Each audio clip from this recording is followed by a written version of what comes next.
Millennials, people ages 18 to 34, make up about 25% of the country's population, but the National Conference of State Legislatures reports the age group only makes up about 5% of the representatives in state legislatures. Because they are so sick and tired of seeing these same politicians their age come in here with no energy, with no passion, no drive, and I wanted to change that.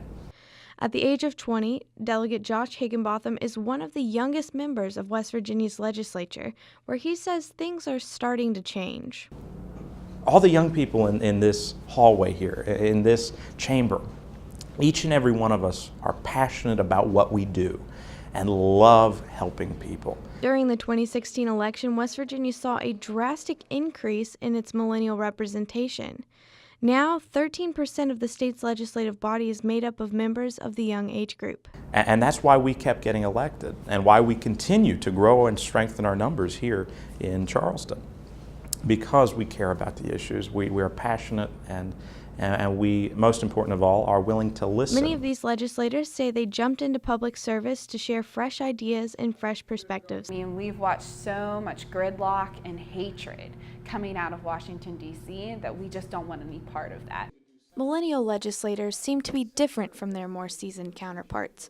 Because they don't want to see one another as red or blue, they want to see fellow West Virginians. I try to work together. I don't like partisan politics, and that is what I'm trying to tell them.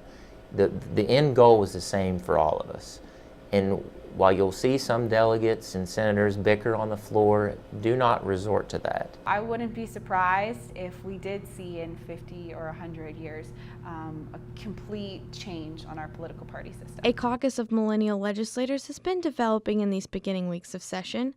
31-year-old Delegate Sean Hornbuckle is one of the members heading up the group and says its goal is to promote those bipartisan ideals. So myself and Delegate Moore Capito will be heading that up, and it's going to be completely nonpartisan issues, more of almost a think tank.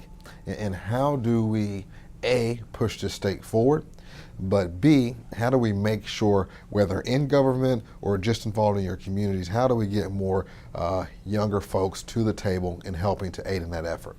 So what has caused the spike in millennial representation in West Virginia? Some suggest it's the frustration over political polarization. Some say it's the recent presidential election. But each of these young legislators mentions something else that's driving them, something much more personal. We care. We care, and we're seeing our friends leave this state. My childhood best friends, they're both gone. We see a lot of influx of kids leaving. I've graduated kids from college, high school that have left the state. I think we come with the knowledge of what's going to happen if change doesn't. The reason, and you can ask all of us, really anyone under the age of 40, the reason we ran for office, and it's because we've watched our friends and our family leave the state because there just aren't opportunities here for them. We're seeing our friends leave, and I think we know that we want people to be able to stay in the place that they love, and so through that we need to work hard and bring jobs here that can retain our top talent and our friends and family. And it's no mystery in West Virginia that I think we lead the country in exodus with people leaving.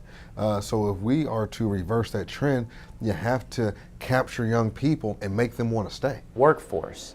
We have two major universities and other universities in this state where students are graduating every day and moving. It seems that West Virginia millennials have begun to try and change the face of the state legislature, and perhaps bring a more youthful glow to all West Virginia politics. I'm Samantha Godby at the State House.